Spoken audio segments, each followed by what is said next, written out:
Je m'appelle Matthew, j'ai 35 ans, et le bruit de la paume de ma belle-mère frappant le visage de mon fils de 8 ans est quelque chose que je n'oublierai jamais.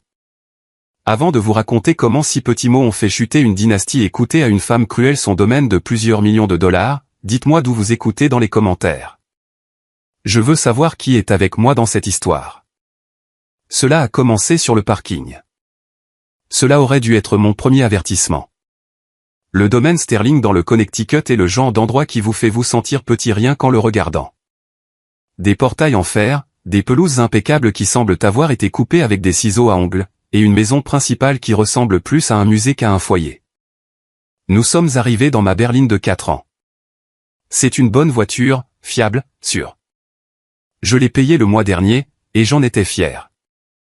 Mais alors que je me garais près de la fontaine, le moteur a rugi derrière nous. Une Rolls-Royce Ghost, élégante et argentée, s'est garée juste à côté de moi, si près que je pouvais à peine ouvrir ma porte. Le conducteur s'en moquait, c'était Julian Sterling, le jeune frère de ma femme. Il avait 30 ans, portait un costume qui coûtait plus cher que ma voiture, et souriait comme s'il possédait le monde, ce qui dans son esprit, était le cas. Et, Matt, a appelé Julian, sans même me regarder en jetant ses clés au voiturier. Essaie de ne pas rayer la peinture avec cette porte.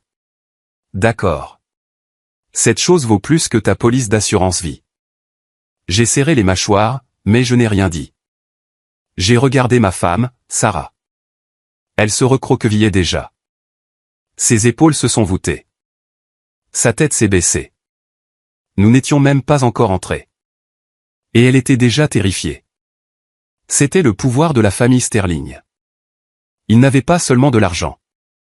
Ils avaient une façon de faire en sorte que tout le monde se sente comme de la boue. Ignore-le, lui ai-je murmuré, en lui serrant la main. Nous sommes là pour Thanksgiving. Nous mangeons, nous endurons, nous partons pour Léo. Léo, mon fils, était sur le siège arrière, serrant son carnet de croquis.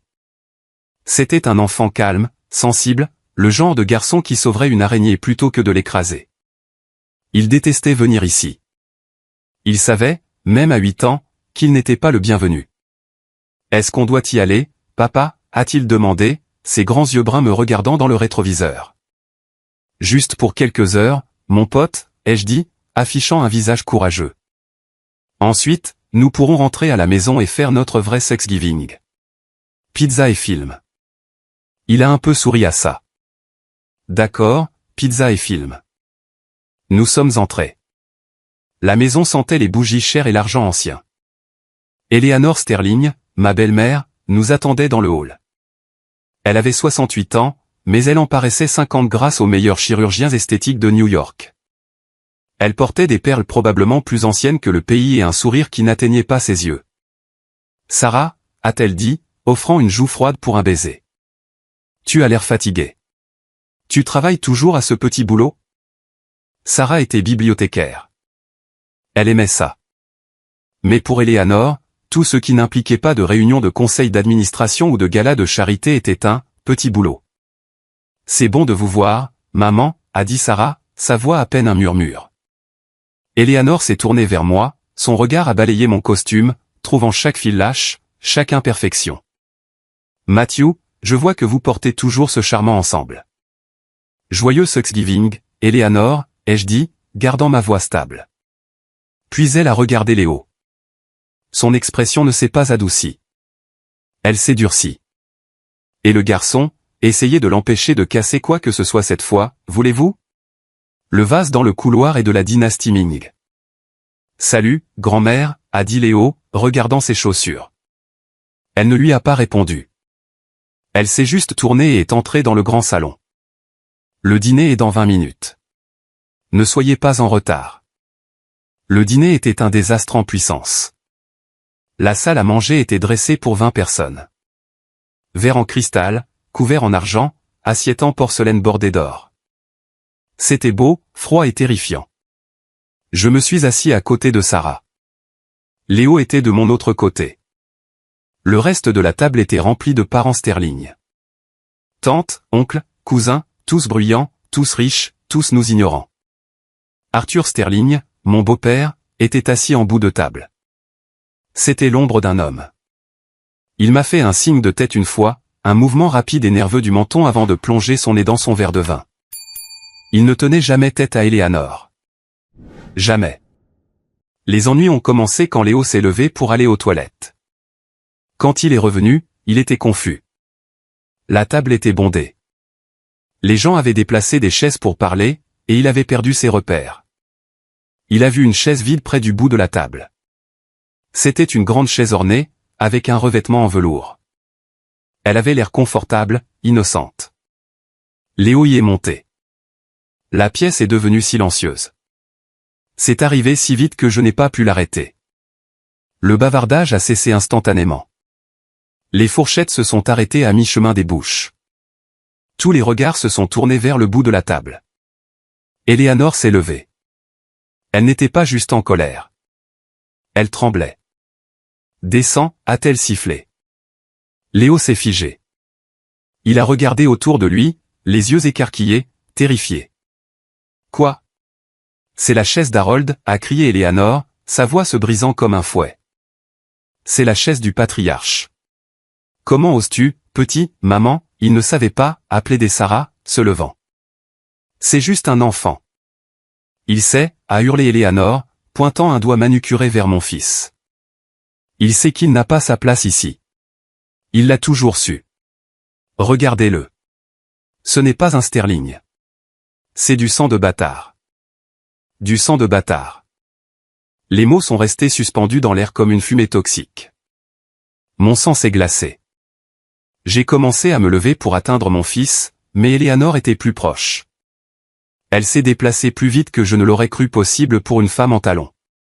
Elle a tendu la main et a attrapé le bras de Léo, le tirant. Sors de cette chaise. Léo a essayé de descendre en se débattant, mais il était emmêlé dans la nappe. Il a glissé. Et puis elle l'a giflé. C'était un son sec et claquant, plus fort que le silence. Sa paume a frappé durement sa joue. Léo a halté. La force du coup l'a déséquilibré. Il est tombé de la chaise et a heurté le parquet en bois avec un bruit sourd. Léo, a hurlé Sarah, mais elle n'a pas bougé. Elle est restée là, les mains sur la bouche, paralysée par une vie entière de peur. J'ai bougé. J'ai traversé la pièce en deux enjambées. Je me suis agenouillé à côté de mon fils. Il était recroquevillé, tenant son visage. Il ne pleurait pas. C'était le pire. Il était trop effrayé pour pleurer. Il tremblait, son petit corps vibrant contre le sol. C'est bon, ai-je murmuré, le serrant dans mes bras. Je te tiens. Papa est là. J'ai regardé son visage. Une empreinte de main rouge apparaissait déjà sur sa peau pâle. Je me suis levé, soulevant Léo avec moi. Il a enfoui son visage dans mon cou, se cachant d'elle. La pièce était silencieuse. Arthur regardait son assiette. Julien souriait, vraiment souriait en sirotant son vin. Les tantes et les oncles ont détourné le regard, faisant semblant de ne pas avoir vu une grand-mère agresser son petit-fils. J'ai regardé Eleanor. Elle était là, respirant difficilement, lissant sa robe. Elle n'avait pas l'air désolée. Elle avait l'air juste. Il m'a provoqué, a-t-elle dit, sa voix calme comme la glace. Il a besoin d'apprendre sa place. Vous, les gens, vous pensez que vous pouvez simplement entrer ici et prendre ce que vous voulez? C'est ma maison, ma famille. Sarah pleurait maintenant, des larmes silencieuses coulant sur son visage. Maman, comment as-tu pu? Arrête de pleurnicher, Sarah, a claqué Eleanor. Contrôle ton mari et ton enfant, ou pars.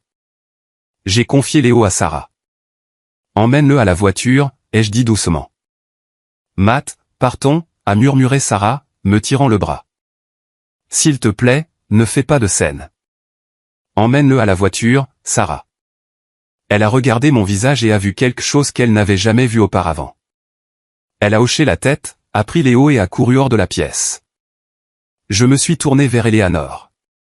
Elle me regardait avec le même dédain qu'elle m'avait montré le jour de mon mariage, comme si j'étais de l'aide, comme si j'étais de la boue. Eh bien, a-t-elle dit, haussant un sourcil. Allez-vous vous excuser pour son comportement? J'ai tendu la main vers la poche intérieure de ma veste. J'avais porté une enveloppe toute la soirée. C'était censé être une surprise pour plus tard. Une notification légale que j'avais reçue ce matin-là, quelque chose que je ne savais pas comment gérer. Mais maintenant je savais exactement comment la gérer. Je me suis approché d'elle. Je n'ai pas crié. Je n'ai pas hurlé.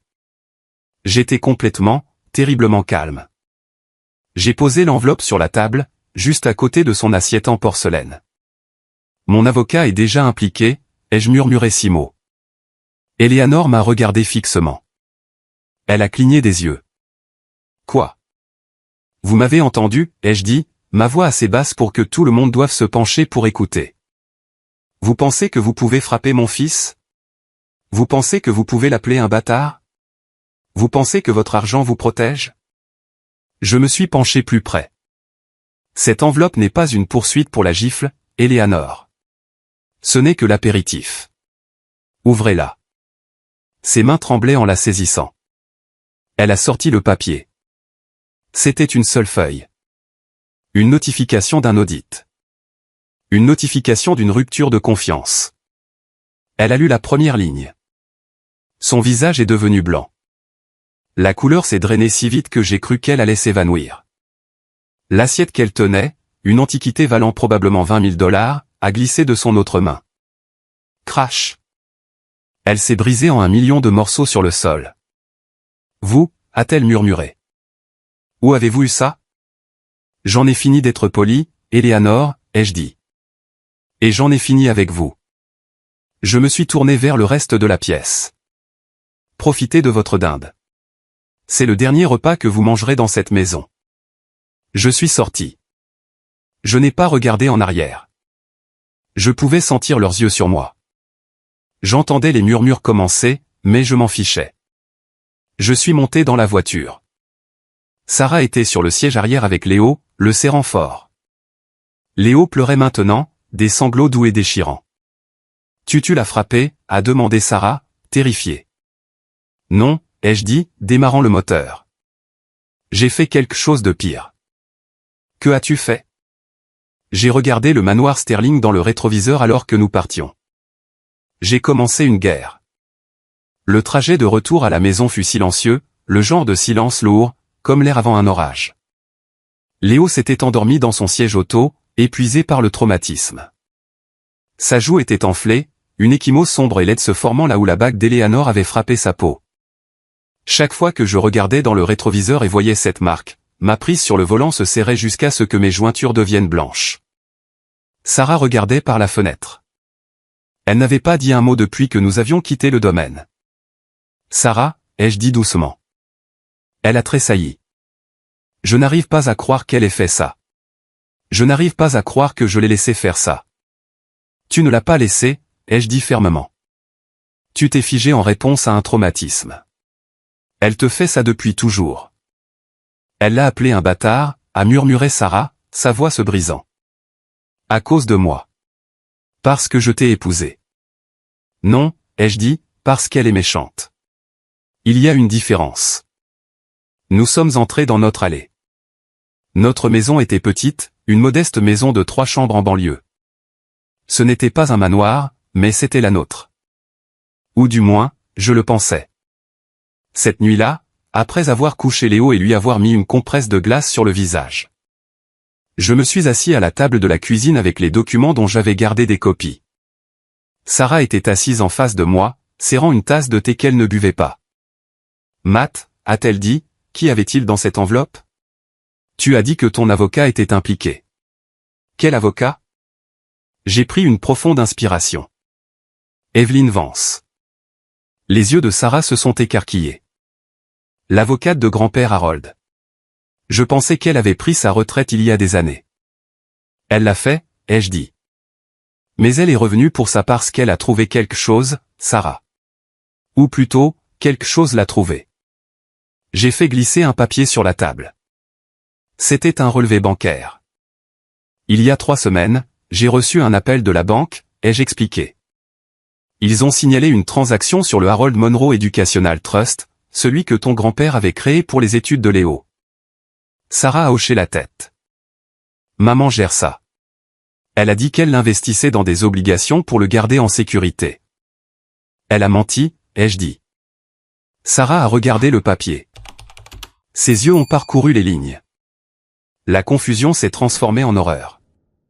Ceci dit que le solde est de 12 000 $, a-t-elle balbutié.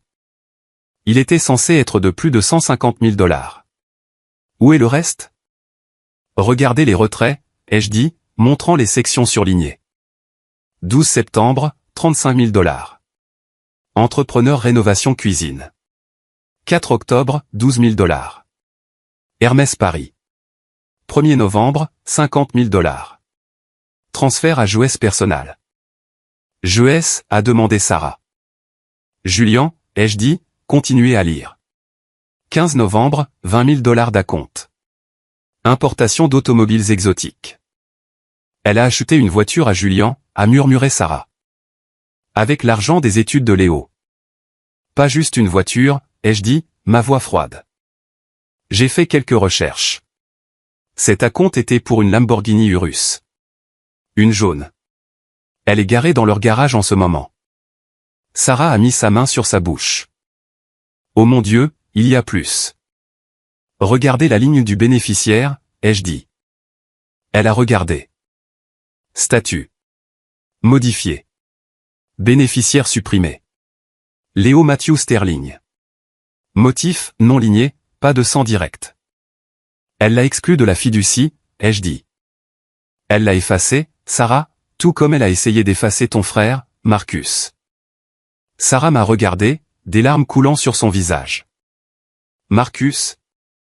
Elle fait exactement la même chose, ai-je dit. Elle a coupé les ponts avec Marcus parce qu'il a épousé Kesha. Maintenant, elle coupe les ponts avec Léo parce que c'est mon fils. Parce que je ne suis pas ce qu'elle appelle l'aristocratie. Parce que j'ai grandi en foyer d'accueil. Elle a toujours détesté ça, a admis Sarah, sa voix tremblante.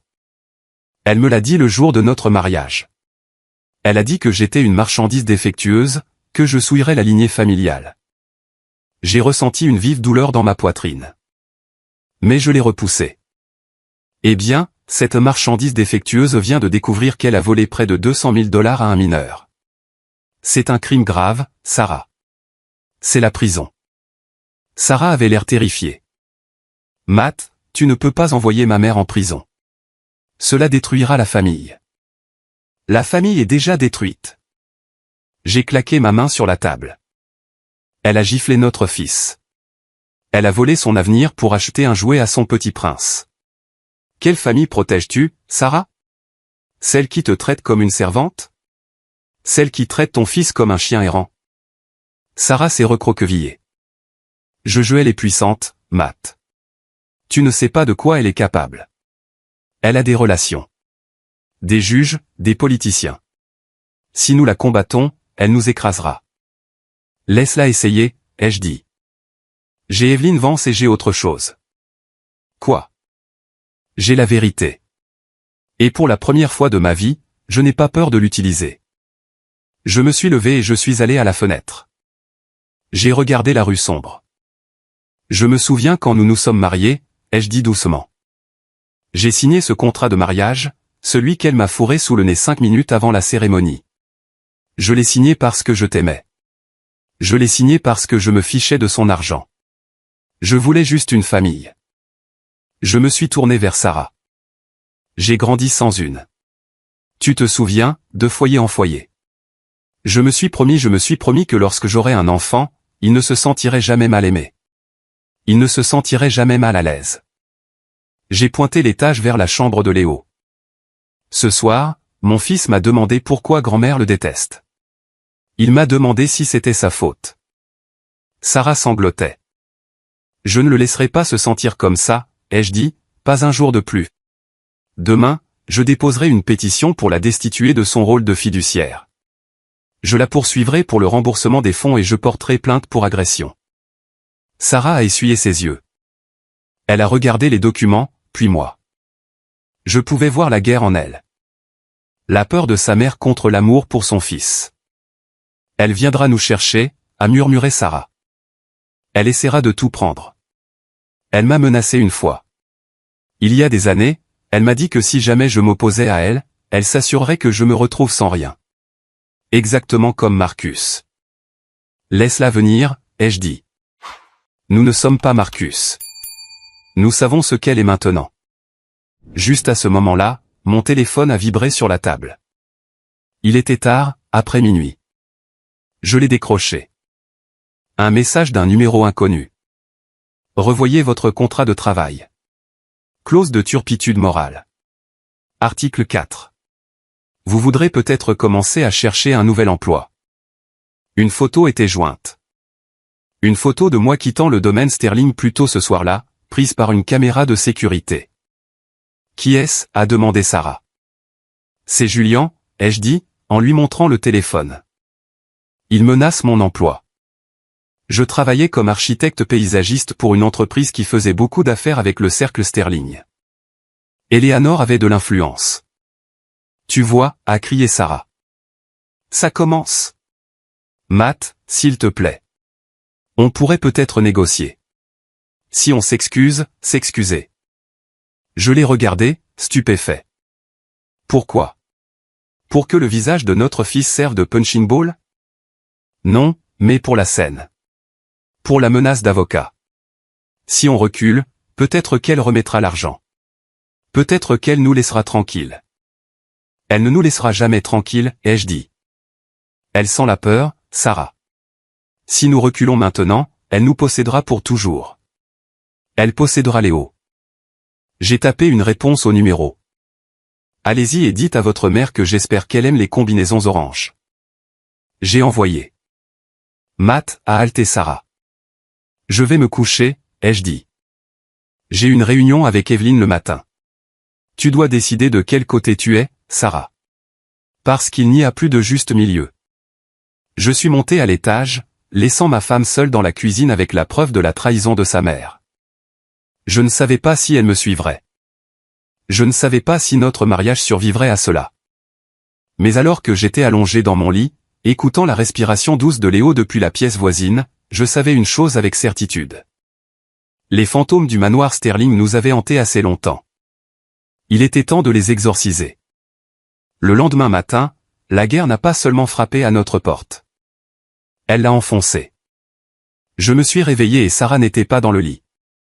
Mon cœur a battu la chamade une seconde, pensant qu'elle était partie. Qu'elle était retournée chez sa mère comme elle menaçait toujours de le faire quand les choses devenaient difficiles. Mais alors j'ai senti le café. Je l'ai trouvée dans la cuisine, toujours en pyjama, fixant son téléphone. Elle avait l'air pâle. Qu'est-ce que c'est, ai-je demandé, me versant une tasse. Ma carte de crédit a été refusée, a-t-elle dit, sa voix creuse. J'ai essayé de commander des courses en ligne, refusé. Fonds insuffisant. J'ai froncé les sourcils. C'est impossible. Nous avons des économies. J'ai ouvert notre application bancaire. Mon estomac s'est noué. Le compte joint, $0. Le compte d'épargne, $0. Elle l'a vidé, ai-je murmuré. Comment diable a-t-elle vidé nos comptes? Le compte joint est lié à l'ancien compte fiduciaire familial, a dit Sarah, ses mains tremblantes. Depuis que j'étais à l'université. Maman est toujours signataire. Je ne l'ai jamais retiré. Je n'ai pas pensé, tu n'as pas pensé qu'elle volerait sa propre fille, ai-je terminé pour elle. Elle l'a vidé. Matt, notre fonds d'urgence, le paiement de l'hypothèque, tout. J'ai claqué le téléphone sur le comptoir. C'est illégal. Elle ne peut pas simplement prendre notre argent. Elle ne l'a pas pris, a dit Sarah, montrant une note de transaction. Elle l'a gelé, l'a transféré sur un compte séquestre en attendant une enquête pour abus de personnes âgées. Abus de personnes âgées? J'ai ri. Un son dur et aboyant. Elle a giflé un enfant de 8 ans et elle prétend à l'abus de personnes âgées. Elle manipule le récit, a dit Sarah. Elle dit à tout le monde que tu l'as menacée, que tu as essayé de l'extorquer à Thanksgiving. Laisse-la leur dire, ai-je dit. Nous avons les relevés bancaires. Nous avons le visage meurtri. J'ai attrapé mes clés. Je vais à la banque. Puis je vais chez Evelyne. Tu restes ici. Ne réponds pas à la porte. Ne réponds pas au téléphone. Matt, a dit Sarah. Elle s'est levée. Je viens avec toi. Je l'ai regardé. Vraiment? Elle a pris notre argent, a dit Sarah, sa voix trouvant un tranchant soudain. Elle a frappé mon fils, et maintenant elle essaie de nous affamer. J'en ai assez d'avoir peur, Matt. Elle a couru à l'étage pour se changer. 5 minutes plus tard, nous étions en voiture. Nous avons déposé Léo chez mon ami Dave. Dave était un grand gaillard, un ancien flic. Personne ne passe le portail, il m'a promis. Occupe-toi de tes affaires. À la banque, c'était une impasse. Le directeur, un type qui jouait clairement au golf avec Arthur Sterling, nous a fait tourner en rond. C'est une affaire familiale complexe, a-t-il dit en transpirant. Nous devons suivre le protocole. Protocole? Je me suis penché sur son bureau. Le protocole, c'est du vol. Je veux que mon argent soit libéré. Je ne peux pas faire ça, monsieur, a-t-il dit. Pas tant que le blocage légal n'est pas levé. Nous avons quitté la banque sans rien. Prochaine étape, le bureau d'Evelyn Vance. Evelyn avait 70 ans. Elle était vive comme l'attaque et fumait de fines cigarettes qui sentaient les clous de girofle. Son bureau était dans un immeuble en briques brunes dans la ville, rempli de livres et de l'odeur de vieux papier. Elle joue sale, a dit Evelyn, regardant les avis bancaires que nous lui avions montrés. Manuel Sterling standard. Affamer l'adversaire. Les faire supplier. Nous ne supplions pas, ai-je dit. Bien, a souri Evelyn. C'était un sourire de loup. Parce que j'ai quelque chose de mieux. Elle a sorti un dossier. J'ai assigné les registres du concessionnaire ce matin. Cette Lamborghini, Julien l'a signée, mais le chèque est venu directement de la fiducie. Et devinez qui l'a contresigné. Eleanor, ai-je dit. Arthur, a corrigé Evelyn. J'ai cligné des yeux. Ah. Mon beau-père. Il ne signe rien. Il est terrifié d'elle. Apparemment pas assez terrifié pour éviter la fraude, a dit Evelyn. La signature d'Arthur est sur les formulaires de libération, ce qui signifie qu'il est complice, et cela nous donne un levier. Comment, a demandé Sarah. Arthur est le maillon faible, a expliqué Evelyn.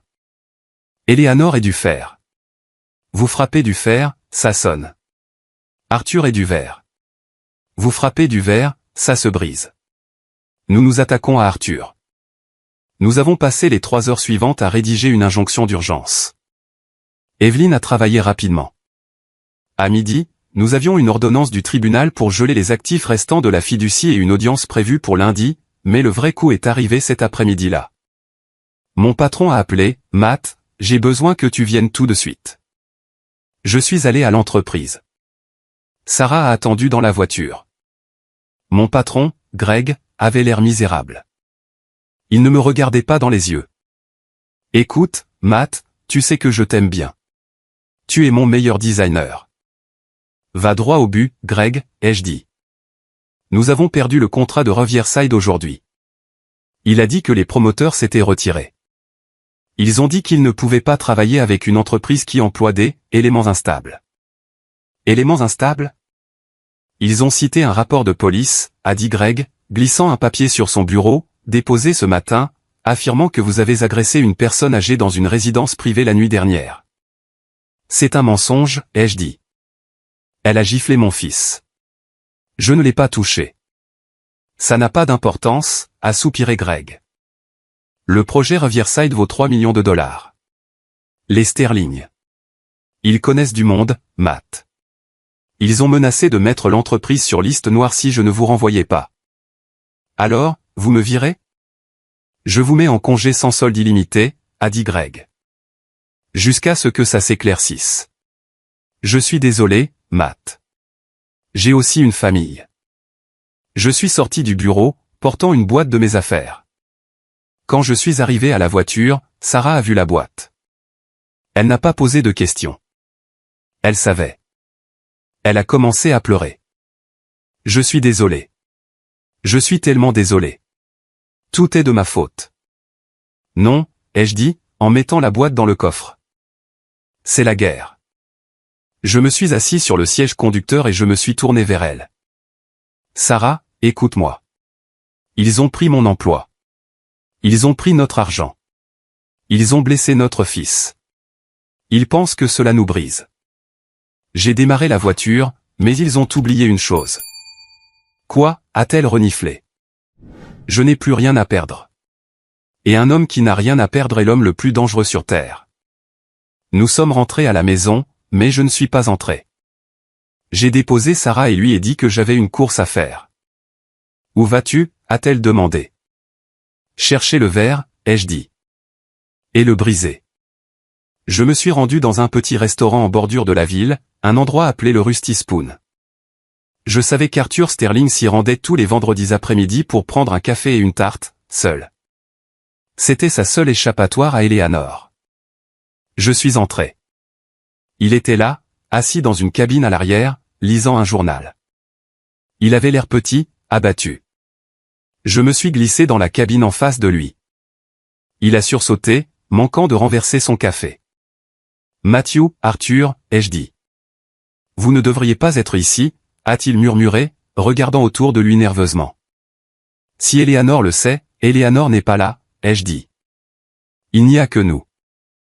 J'ai posé la copie de la facture de la Lamborghini sur la table. Vous avez signé ça, ai-je dit. Arthur a regardé le papier. Son visage est devenu gris. J'ai dû. Elle m'a forcé.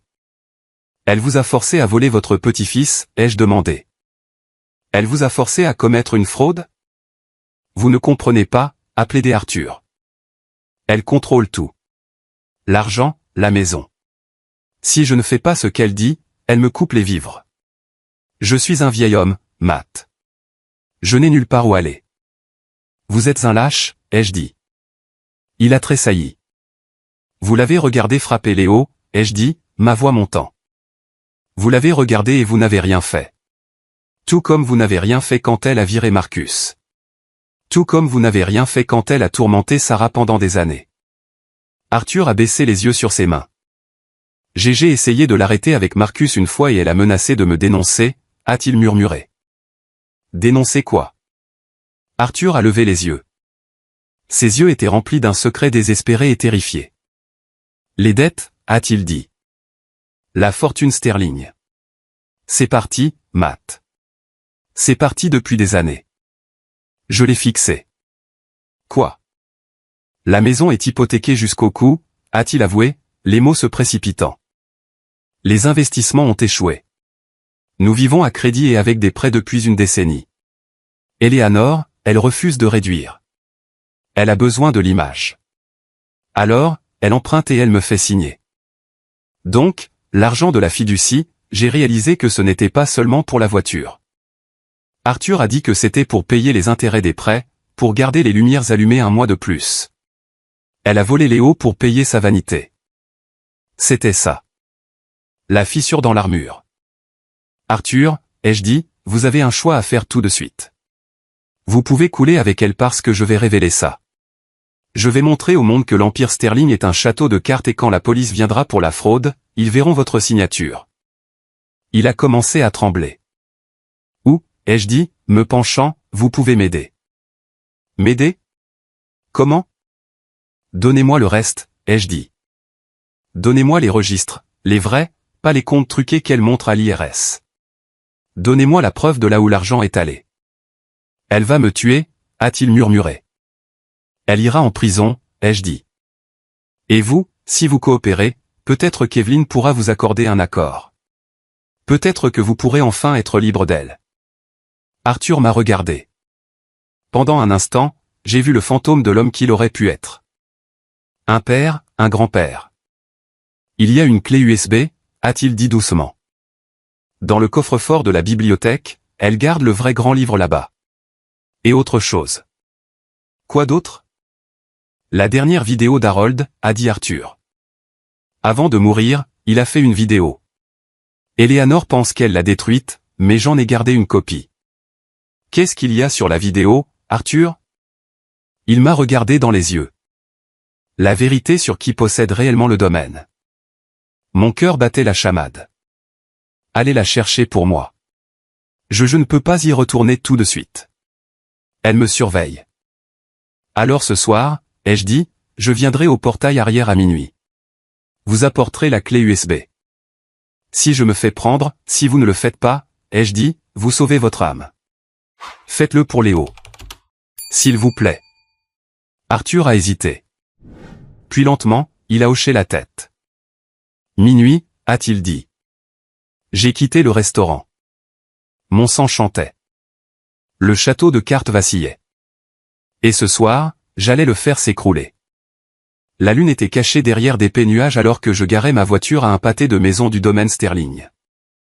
Il était 23h50. L'air était froid, mordant à travers ma veste, mais je transpirais. Je me suis faufilé vers le portail arrière, l'entrée de service. C'est là que passaient les traiteurs et les jardiniers, les gens qu'Eleanor Sterling prétendait ne pas exister. J'ai vérifié ma montre. 23h58. J'ai attendu. Les ombres des arbres s'étiraient comme de longs doigts agrippants. Chaque bruissement de feuilles sonnait comme un pas. L'avait-elle attrapé? La police m'attendait-elle à la place? À minuit 5, une silhouette a émergé de l'obscurité du jardin. C'était Arthur. Il portait un trench coat sur son pyjama, serrant un petit sac en plastique. « Matt » a-t-il murmuré. « Je suis là » ai-je dit, sortant de l'ombre. Il m'a tendu le sac. À l'intérieur se trouvait une clé USB argentée. Elle me semblait lourde dans ma main, plus lourde que le plastique et le métal ne devrait l'être. On aurait dit une arme. « Tout est là » a dit Arthur, sa voix tremblante. Le grand livre, la vidéo et les emails. Quels emails? Entre Eleanor et le directeur de la banque, a dit Arthur, prouvant qu'elle savait exactement ce qu'elle faisait. Prouvant la préméditation. Merci, Arthur, ai-je dit. Vous avez fait ce qu'il fallait. Vraiment? Il a regardé le manoir imposant. J'ai l'impression d'être Judas. Judas a trahi un homme innocent, ai-je dit. Vous trahissez un monstre. Rentrez avant qu'elle ne se réveille. Il s'est tourné pour partir, puis s'est arrêté. Matt, sois prudent. Julian sait que tu prépares quelque chose. Il est instable. Il boit depuis ton départ. Je peux gérer Julian, ai-je dit. J'ai roulé directement chez Evelyn. Elle était réveillée, m'attendant. Nous avons branché la clé USB sur son ordinateur portable sécurisé. Ce que nous avons trouvé était explosif. Le grand livre montrait des millions de dettes. La richesse était un mirage, mais la vidéo était l'option nucléaire. Nous avons cliqué sur le fichier nommé eral-final-testament.mp4. L'écran a clignoté et il y avait Harold Monroe, le grand-père de Sarah. Il avait l'air frêle, assis dans son fauteuil, branché à un réservoir d'oxygène, mais ses yeux étaient vifs. Si vous regardez ceci, a râlé Harold. Alors Eleanor l'a fait. Elle a trahi ma confiance. Il a toussé, prenant un moment pour respirer. Je connais ma fille. Elle aime le pouvoir plus que les gens. Elle pense que le sang est tout. Elle a tort. Harold s'est penché vers la caméra. J'active le protocole de sécurité. Clause 7b de mon testament original. Si Eleanor Sterling est reconnue coupable de manquement à ses devoirs fiduciaires, ou si elle nuit à l'un de mes descendants, spécifiquement mon arrière-petit-fils Léo, son usufruit est révoqué. J'ai halté. La propriété du manoir Sterling, le terrain et tous les actifs restants la contourneront, ainsi que ma petite-fille Sarah, que je crains trop sous l'emprise de sa mère, et seront immédiatement transférés au tuteur désigné de mon arrière-petit-fils. Il a fait une pause. Ce tuteur est Matthew, le seul homme de cette famille à avoir de la colonne vertébrale. Evelyn a mis la vidéo en pause. Elle m'a regardé, les yeux écarquillés. Savez-vous ce que cela signifie, Matt? Cela signifie, j'ai lutté pour trouver les mots. Cela signifie que je possède la maison. Cela signifie que vous possédez tout, a dit Evelyn. En tant que fiduciaire pour Léo, si nous pouvons prouver qu'elle a manqué à son devoir, et avec ce grand livre, nous le pouvons. Elle est actuellement en violation de propriété dans votre maison. Je me suis assis, stupéfait. L'ironie était suffocante. Le bâtard était le maître du domaine. Mais nous devons sécuriser cela, a dit Evelyn, repassant en mode avocate. Nous devons déposer cela dès lundi matin. D'ici là, vous devez rester discret. Ne leur faites pas savoir que nous avons cela. Je suis rentré chez moi. Sarah m'attendait. Je lui ai tout raconté. Elle a regardé la vidéo, des larmes coulant sur son visage en entendant la voix de son grand-père. Il savait, a-t-elle murmuré. Il savait que tu étais le bon. Il savait que nous protégerions Léo, ai-je dit. Le dimanche passa dans un flou d'anxiété. Nous avons gardé les rideaux tirés. Chaque voiture qui passait devant notre maison nous faisait sursauter. Puis, à 16 heures, la sonnette a retenti. J'ai vérifié la caméra. Ce n'était pas la police. Ce n'était pas Eleanor. C'était un homme grand et noir en blouson de cuir et une femme à ses côtés. C'est Marcus, a haleté Sarah. Mon frère. J'ai ouvert la porte. Marcus avait l'air plus vieux que sur ses photos, mais il avait les yeux de Sarah. Il m'a regardé, puis Sarah. J'ai entendu dire qu'il y avait une guerre, a-t-il dit. Un petit sourire jouait sur ses lèvres. J'ai pensé que vous pourriez avoir besoin de renfort. Sarah a volé dans ses bras. Ils ont pleuré, se tenant l'un l'autre pour la première fois en 20 ans. Comment avez-vous su, ai-je demandé, lui serrant la main. Arthur m'a appelé, a dit Marcus. Papa, il avait l'air différent. Effrayé mais éveillé. Il m'a raconté ce qui était arrivé à Léo. Il m'a raconté ce que tu avais fait. Marcus m'a regardé avec respect. Personne ne lui a jamais tenu tête comme ça. Pas même moi. Je suis juste parti. Toi tu es resté et tu t'es battu. Je ne pouvais pas laisser mon fils, ai-je dit. Moi non plus, a dit Marcus. Il a fait signe à la femme. C'est Keisha, ma femme. Keisha a souri chaleureusement. Nous avons apporté de la nourriture et nous avons apporté autre chose. Quoi? De la terre, a dit Marcus. Je surveille Julien depuis des années, au cas où. Vous savez, il a un problème de jeu. Je m'en doutais, ai-je dit. Il doit de l'argent à des gens peu recommandables à Atlantic City, a dit Marcus. Ce transfert de $50 000 que vous avez vu, ce n'était pas juste de l'argent de poche. C'était de l'argent de protection. Si nous exposons cela, si nous montrons aux requins que l'argent sterling a disparu, Julien se retournera contre sa mère en un battement de cœur pour sauver sa peau. Nous nous sommes assis autour de la table de la cuisine, moi, Sarah, Marcus, Keisha, les marginaux, les bâtards. Nous les avons encerclés, ai-je dit, regardant la carte des preuves que nous avions construite. Nous avons la fraude, les dettes, la vidéo, le jeu. Alors, quand frappons-nous, a demandé Marcus. Demain, ai-je dit. L'audience est à 9 heures. Nous y allons et nous mettons fin à tout cela. Mais l'ennemi n'attendait pas demain. Ce soir-là, alors que nous élaborions une stratégie, une pierre a traversé la fenêtre de notre salon. Le verre a volé en éclats partout. Léo a crié de l'étage. J'ai couru à la fenêtre. Dehors, un SUV noir s'est enfui. Enroulé autour de la pierre, il y avait un mot. Abandonner le procès ou l'enfant est le prochain. Sarah a crié, serrant le mot. Ils vont lui faire du mal. Matt, nous devons arrêter. Non, ai-je dit, ma voix froide comme la glace. J'ai regardé le verre brisé, puis ma famille terrifiée. Ils viennent de faire leur dernière erreur. J'ai pris mon téléphone et j'ai appelé Evelyn. Déposer la plainte pénale, ai-je dit, ce soir et appeler le shérif. Je veux une escorte policière jusqu'au palais de justice demain. Matt, êtes-vous sûr, a demandé Evelyn. J'en ai assez de jouer en défense, ai-je dit. Il est temps de tout brûler.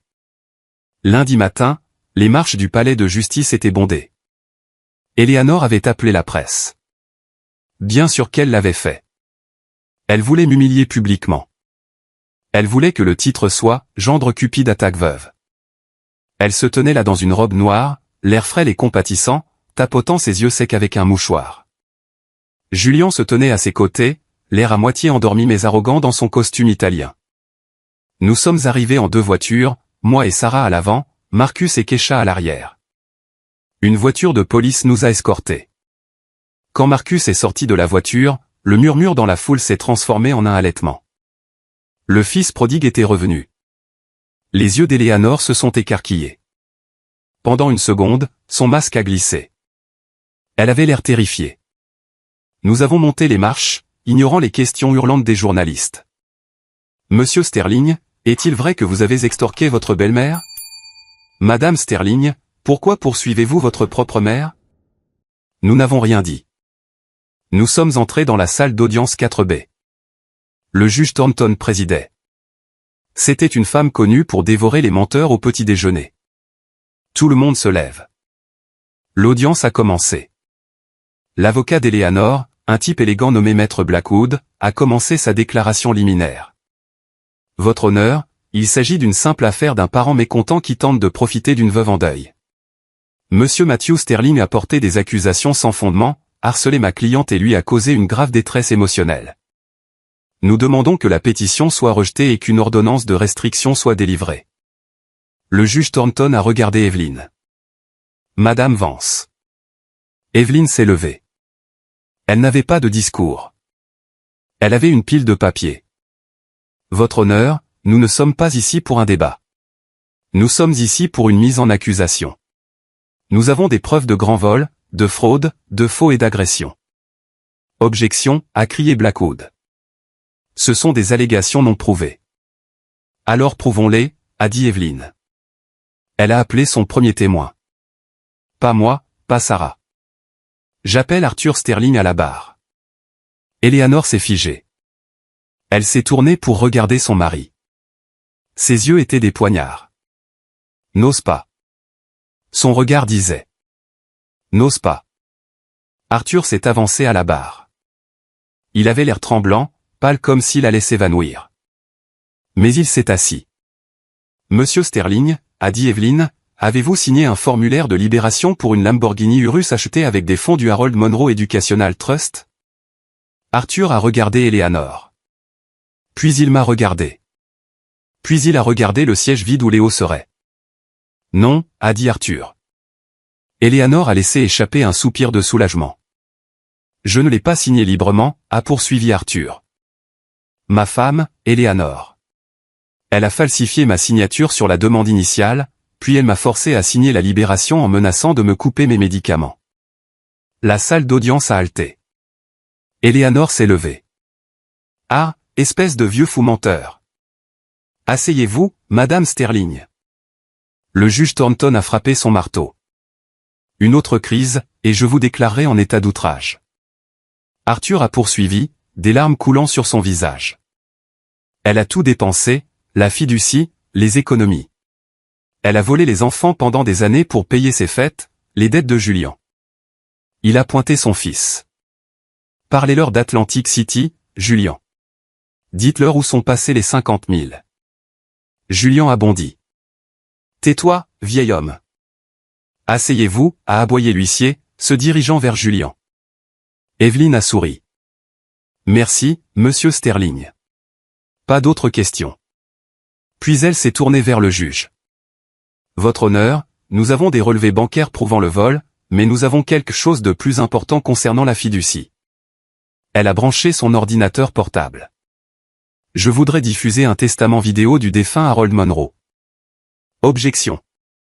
Oui dire, a hurlé Blackwood.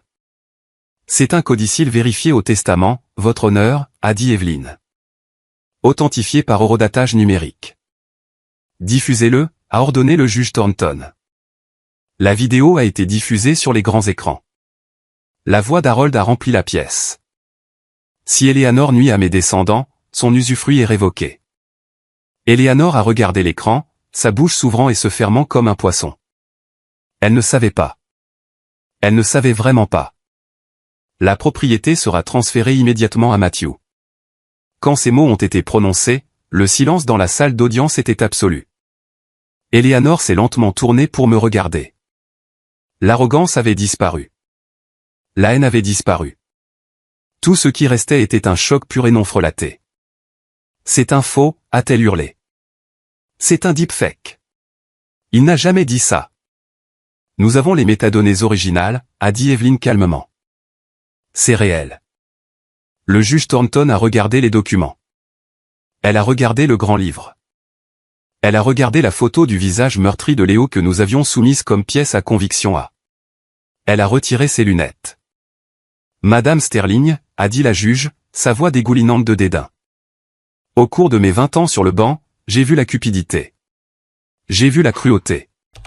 Mais j'ai rarement vu une grand-mère voler son propre petit enfant pour acheter une voiture de sport. J'investissais, a balbutié Eleanor.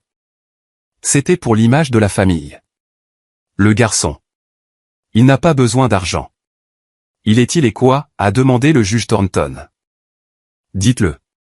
Sous serment. Eleanor m'a regardé.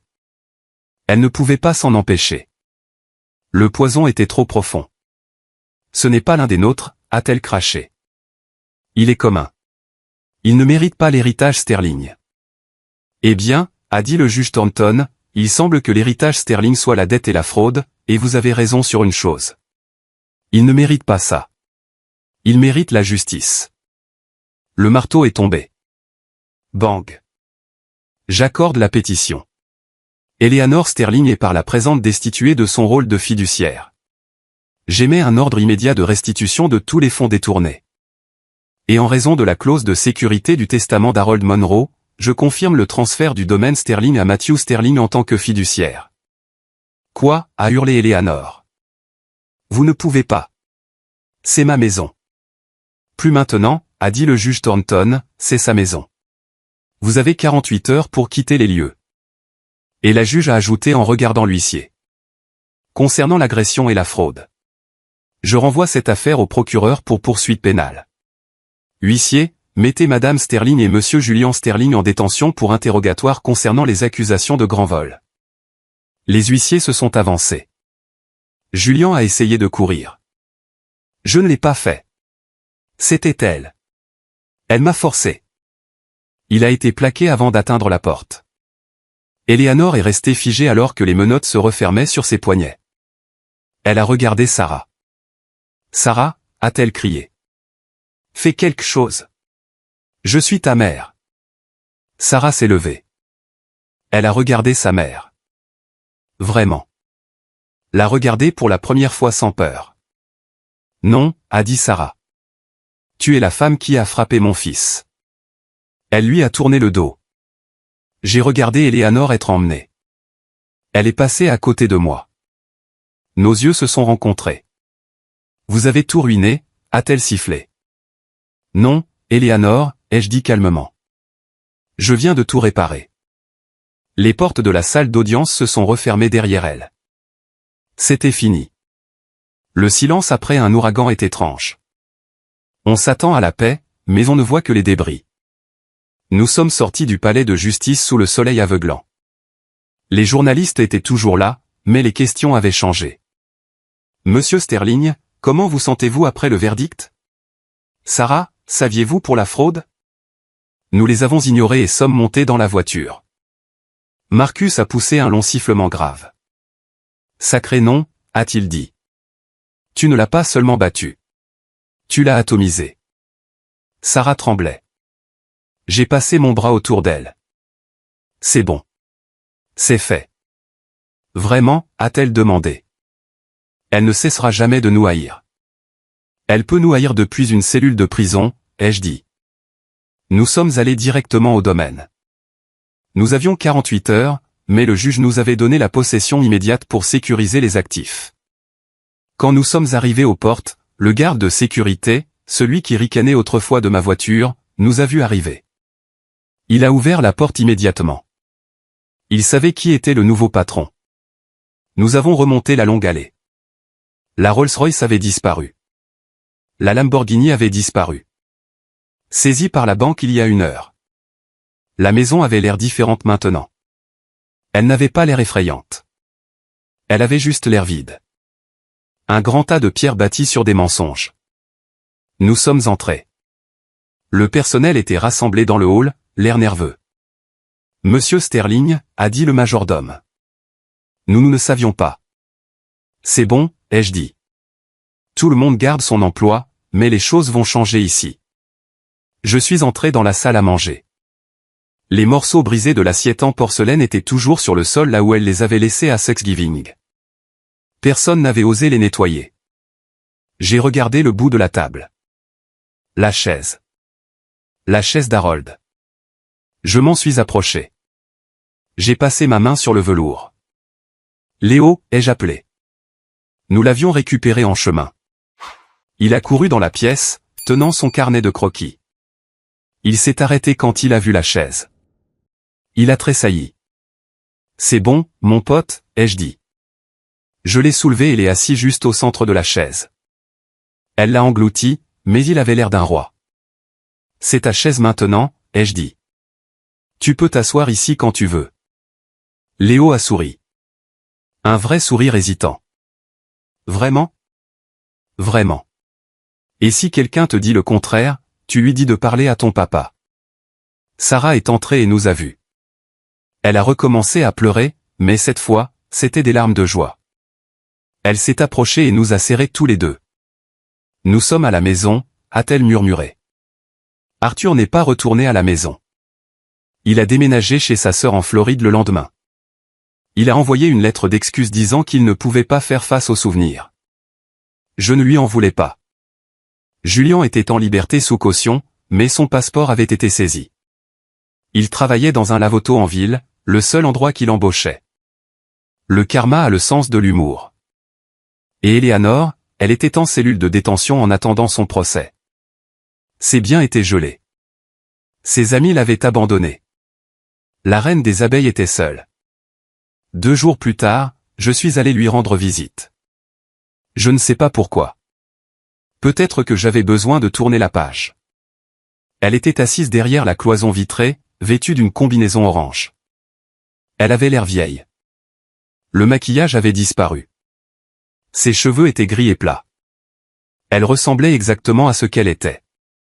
Une vieille femme amère. Elle a décroché le téléphone. « Êtes-vous ici pour vous vanter ?» a-t-elle demandé. Sa voix était rauque. « Non, ai-je dit, je suis ici pour vous dire que Léo va bien. » Son ecchymose s'estompe. « Je me fiche du garçon » a-t-elle claqué. Mais il n'y avait pas de feu dans sa voix. « Je sais, ai-je dit. C'est pourquoi vous êtes ici. Et c'est pourquoi vous ne le reverrez plus jamais. » Je sortirai, a-t-elle dit. J'ai des avocats. Vous avez des avocats commis d'office, ai-je corrigé. Evelyne a saisi vos comptes de provision. Vous êtes ruiné, Eleanor. Elle a tressailli. Cela lui a fait plus mal que la cellule de prison. Pourquoi, a-t-elle murmuré. Pourquoi n'avez-vous pas pu simplement connaître votre place? Je l'ai fait, ai-je dit. Ma place est de me tenir devant mon fils, de le protéger de gens comme vous. Je me suis levé pour partir. Matthew, a-t-elle appelé. Je me suis arrêté. La maison, a-t-elle dit, sa voix tremblante. Prenez soin de la maison. C'est l'héritage Sterling. Je l'ai regardé. Non, Eleanor, ai-je dit. C'est juste une maison. L'héritage, ce sont les gens qui s'y trouvent, et nous allons en construire un nouveau, un avec amour, un sans vous. J'ai raccroché le téléphone. Je suis sorti de la prison et suis allé sur le parking. Le soleil se couchait. J'ai pris une profonde inspiration. L'air avait un goût doux. Je suis monté dans ma voiture, ma berline fiable de 4 ans, et je suis rentré chez moi, pas au manoir. Nous n'allions pas y vivre. Nous allions le vendre. Chaque brique, chaque statue, chaque acre. Nous allions prendre l'argent et le placer dans une vraie fiducie pour Léo. Et nous allions acheter une belle maison normale avec un grand jardin pour qu'il puisse y jouer. Une maison où personne ne se souciait des lignées de sang. Une maison où la seule chose qui importait était que nous soyons là les uns pour les autres. 1 an plus tard, l'odeur des petits pains brûlés est distincte. Elle est âcre, acide et indubitable. Au manoir Sterling, un petit pain brûlé aurait été une catastrophe. Cela aurait entraîné le renvoi du chef, les cris d'Eleanor à propos de son incompétence, et le dîner entier aurait été retardé de 45 minutes pendant que de nouveaux petits pains étaient procurés dans une boulangerie française de la ville.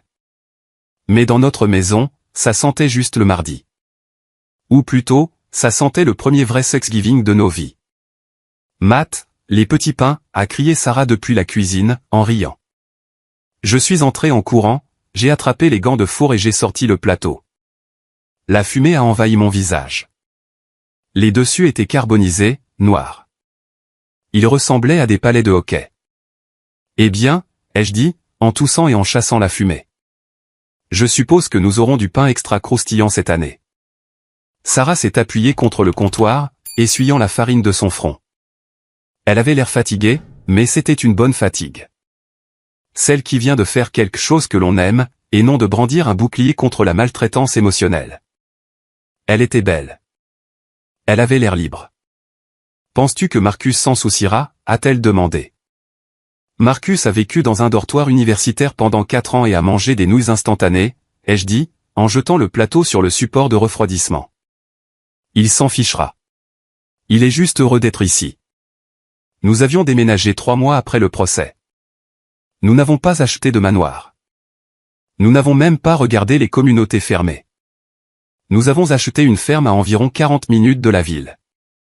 Elle avait 4 chambres, un grand porche enveloppant, et 5 acres de terrain envahis par la végétation et sauvage. En tant qu'architecte paysagiste, c'était le projet de mes rêves. En tant que père, c'était ma forteresse. Le domaine Sterling, le mausolée de marbre froid et de cœur plus froid, avait disparu. Nous l'avons vendu à un milliardaire de la technologie de la Silicon Valley qui le voulait pour la déduction fiscale. Nous avons aussi vendu tout ce qu'il y avait à l'intérieur. Les vases Ming, les chaises en velours, les lustres en cristal. Nous avons liquidé l'héritage Sterling et mis chaque sou dans une fiducie anonyme pour Léo et pour les enfants de Marcus. La seule chose que nous avons gardée était la photo d'Harold Monroe. Elle était maintenant sur notre cheminée, veillant sur un salon en désordre, bruyant et plein de vie. La sonnette a retenti. Ce n'était pas un carillon qui résonnait dans un hall caverneux. C'était juste un buzzer. « Je vais ouvrir » a crié Léo. Je l'ai regardé courir vers la porte. Il y a 1 an, il ne regardait même pas la porte. Il se cachait derrière mes jambes. Il voyait toujours le docteur Chin tous les jeudis pour parler de ses cauchemars, de la sensation de tomber, de la gifle cinglante. La guérison n'était pas une ligne droite. Il y avait de mauvais jours. Il y avait des jours où il demandait si grand-mère allait venir le chercher. Mais aujourd'hui n'était pas un mauvais jour. Il a ouvert la porte en grand. Oncle Marcus. Marcus se tenait là, tenant une énorme friteuse à dinde et souriant d'une oreille à l'autre. Kesha était derrière lui avec des tartes et leurs 3 enfants. Maya, James et le petit Dion les dépassaient déjà pour aller dans le jardin. « Salut, petit homme. » Marcus a soulevé Léo. « Tu grandis chaque fois que je te vois. Qu'est-ce qu'il te donne à manger ?»« Des petits pains brûlés, » a ri Léo. Nous avons tous ri. C'était un son qui remplissait la maison, rebondissant sur les murs. Le dîner fut chaotique. Nous avions traîné une 2e table dans la salle à manger pour que tout le monde puisse s'asseoir. Les nappes ne correspondaient pas. Les couverts venaient d'Ikea, et c'était parfait. Je me suis assis en bout de table, non pas parce que je l'avais exigé, mais parce que Marcus m'avait tiré la chaise. Au patriarche, avait-il plaisanté. Au gars qui a brûlé le pain, ai-je corrigé. Nous avons fait le tour de la table, disant ce pourquoi nous étions reconnaissants. Quand ce fut le tour de Sarah, elle m'a serré les mains si fort que j'ai cru qu'elle allait me briser les doigts. Je suis reconnaissante pour le courage, a-t-elle dit, la voix chargée d'émotion. Et pour les secondes chances. Quand ce fut le tour de Léo, la table est devenue silencieuse. Nous ne l'avons pas forcé. Il s'est levé sur sa chaise, sa propre chaise dans sa propre maison. Je suis reconnaissant pour mes cousins, a-t-il dit, montrant Maya et James. Et je suis reconnaissant que personne ne crie ici. J'ai senti une boule dans la gorge, de la taille d'une balle de golf. J'ai regardé Marcus. Il a essuyé une larme de son œil et m'a fait un signe de tête. Après le dîner, pendant que les enfants couraient dehors dans l'air vif de novembre, Marcus et moi étions sur le porche avec des bières. « Tu as des nouvelles de Julian ?» a demandé Marcus. J'ai entendu dire qu'il avait été viré du lave-auto, ai-je dit. Quelque chose à propos de voler de la monnaie dans les cendriers. Pathétique. Marcus a secoué la tête. 31 ans et il ne peut pas garder un emploi pendant 3 mois. Maman lui a vraiment fait du mal. Elle l'a paralysé avec le luxe. Il appelle toujours Sarah, ai-je dit, prenant une gorgée de bière, demandant de l'argent, suppliant, disant que ce n'est qu'un prêt. Elle répond ? Non. Elle l'a bloqué, mais ça lui fait mal. Je le vois. Et maman, a demandé Marcus. Le mot « maman » me semblait étrange entre nous. Pénitencier d'état lourd, ai-je dit, 3 à 5 ans pour grand vol et fraude. Elle travaille à la blanchisserie.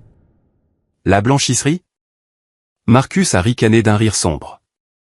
Eleanor Sterling pliant les draps des autres. Il y a un Dieu.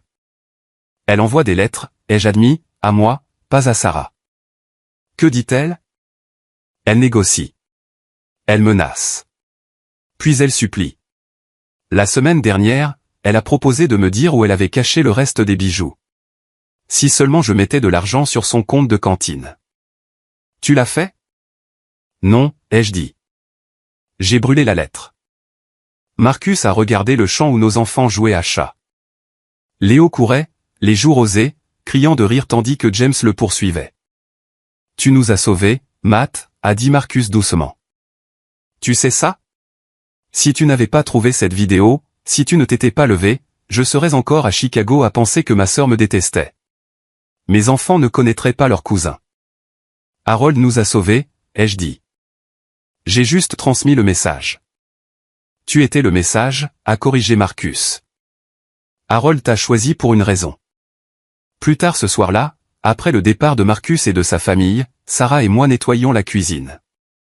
La maison était de nouveau calme, mais c'était un calme chaleureux. Matt, a dit Sarah, en essuyant une assiette. J'ai trouvé quelque chose dans les relevés bancaires pour la clôture de la succession. Un transfert? Mon estomac s'est serré. Oh, un transfert vers une maison de retraite à Boca Raton, a-t-elle dit. Pour Arthur Sterling. Elle s'est tournée pour me regarder. Ses yeux cherchaient les miens.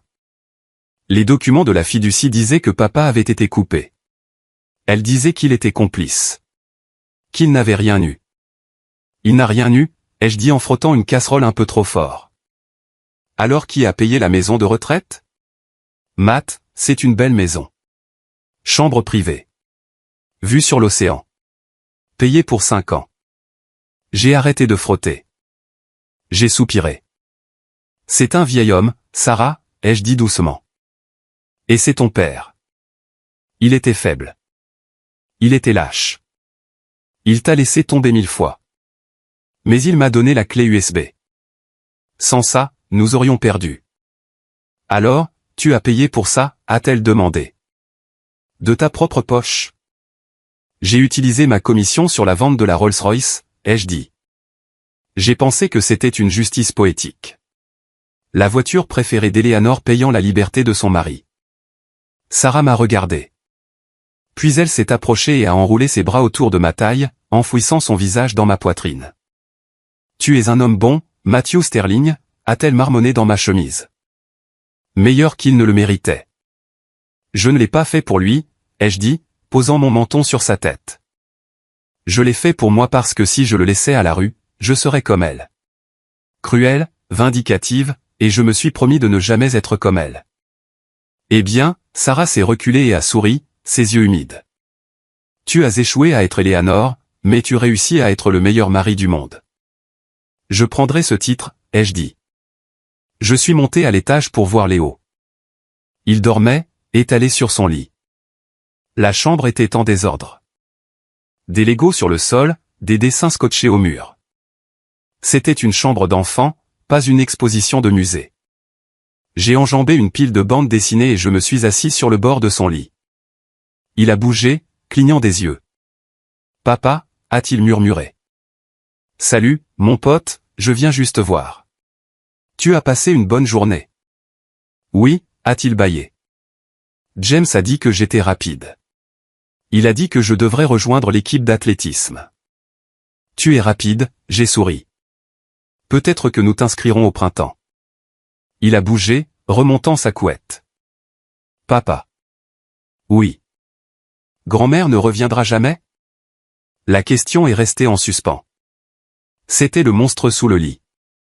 La peur que la paix soit temporaire. J'ai balayé ses cheveux de son front. L'échymose avait disparu depuis longtemps.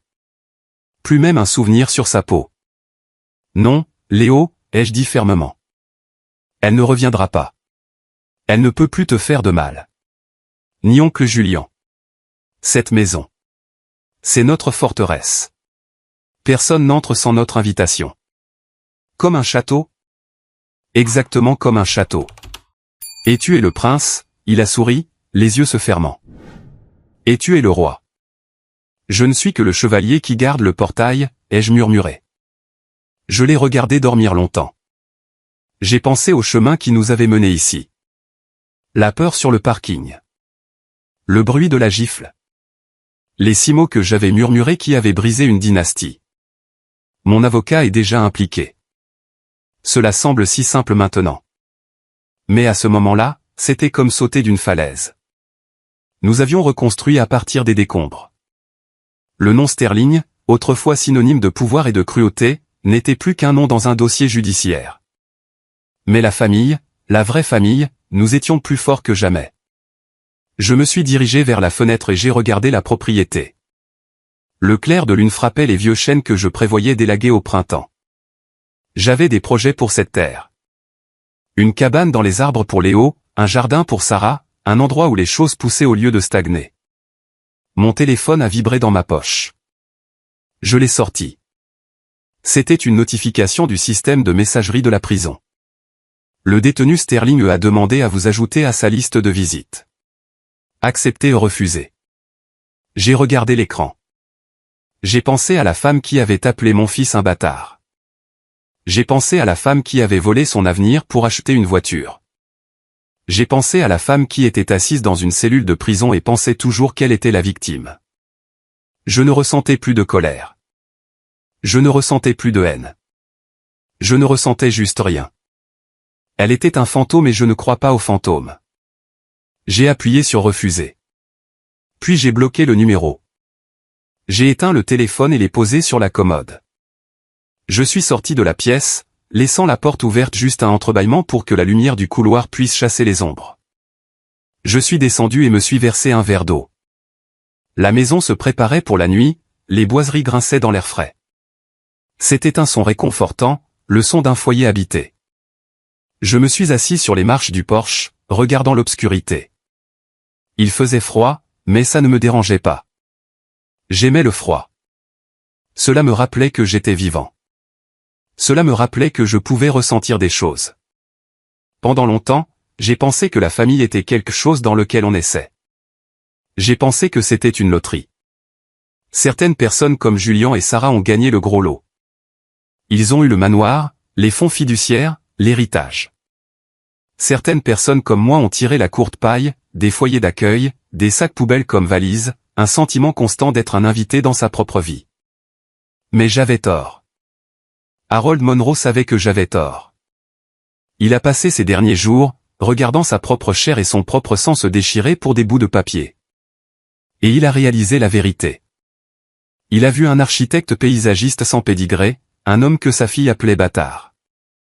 Et il a vu la seule personne qui se souciait réellement de son arrière-petit-fils. Il a vu que le sang n'est que de la biologie. L'amour est un choix. Eleanor a choisi le pouvoir. Elle a choisi l'image de la perfection plutôt que la réalité désordonnée de l'amour. Et finalement, ce choix l'a laissée avec rien d'autre qu'une cellule de béton et un reflet qu'elle ne peut probablement pas supporter de regarder. J'ai choisi Léo. J'ai choisi Sarah. J'ai choisi de me lever quand il aurait été plus facile de s'asseoir. Quand j'ai regardé Eleanor ce Thanksgiving, quand j'ai vu sa main frapper mon fils, quelque chose en moi a cédé. Mais ce n'était pas une rupture. C'était un réalignement. C'est le moment où j'ai réalisé que mon manque de pédigré était en fait mon super pouvoir. Je n'avais pas d'héritage à protéger. Je n'avais pas d'image à maintenir. Je n'avais pas à me soucier de ce que penserait le country club. Je n'avais qu'à me soucier du petit garçon qui me regardait, attendant de voir si son père était assez fort pour le sauver. Et je l'étais. C'est le véritable héritage que je laisse à Léo. Pas l'argent, bien qu'il l'ait maintenant, protégé et en sécurité. Pas la maison, mais la connaissance qu'il vaut la peine de se battre pour lui. La connaissance qu'il a sa place non pas à cause de l'ADN qu'il partage, mais parce qu'il est aimé férocement, de manière protectrice et inconditionnelle. L'Empire Sterling est poussière, mais ce que nous avons construit à sa place. Cela durera éternellement parce que nous l'avons construit sur la seule fondation qui compte. Nous étions là. Cette histoire peut ressembler à un drame sur des gens riches et un héritage, mais à la base, elle parle de quelque chose de beaucoup plus universel, les limites et l'estime de soi. Beaucoup d'entre nous, peut-être vous qui regardez ceci en ce moment, avons un sterling dans nos vies. Ce n'est peut-être pas une belle-mère riche. C'est peut-être un patron qui vous rabaisse, un frère ou une sœur qui profite de vous, ou un ami qui n'appelle que lorsqu'il a besoin de quelque chose. Ils utilisent la peur, la culpabilité ou l'obligation pour vous maintenir en ligne. Ils vous font vous sentir petit pour qu'ils puissent se sentir grands. Mon histoire est la preuve que le silence n'est pas la paix. Maintenir la paix en acceptant les abus ne fait que vous détruire de l'intérieur. J'ai attendu des années pour me lever parce que je me sentais inférieur. J'ai laissé mon passé définir ma valeur. Mais au moment où j'ai tracé une ligne dans le sable, non pas avec la violence, mais avec des limites légales et morales fermes, la dynamique du pouvoir a changé instantanément. Vous n'avez pas besoin d'une vidéo secrète ou d'un avocat comme Evelyne pour reprendre votre pouvoir. Vous avez juste besoin de réaliser que « non » est une phrase complète. Protéger votre paix et vos enfants est plus important que protéger l'ego de quelqu'un d'autre. Et rappelez-vous, la famille n'est pas toujours le sang. La famille, ce sont les gens qui respectent vos limites, qui célèbrent vos joies et qui se tiennent à vos côtés quand le monde semble s'écrouler. Si votre famille de sang vous fait du mal, vous avez tout à fait le droit d'en construire une nouvelle. Maintenant, je veux avoir de vos nouvelles. Ce fut un long voyage, et si vous êtes toujours là, je vous apprécie plus que vous ne le savez.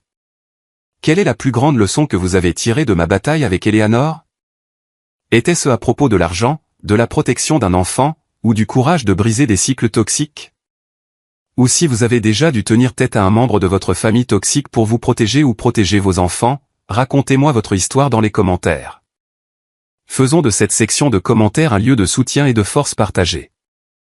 Si l'histoire a résonné en vous, commentez simplement « bien » ci-dessous. Voir ce mot me dit que ces souvenirs douloureux ont servi un but, celui d'aider quelqu'un d'autre à se sentir un peu moins seul et un peu plus courageux. Merci d'avoir écouté. Merci de faire partie de ma nouvelle famille.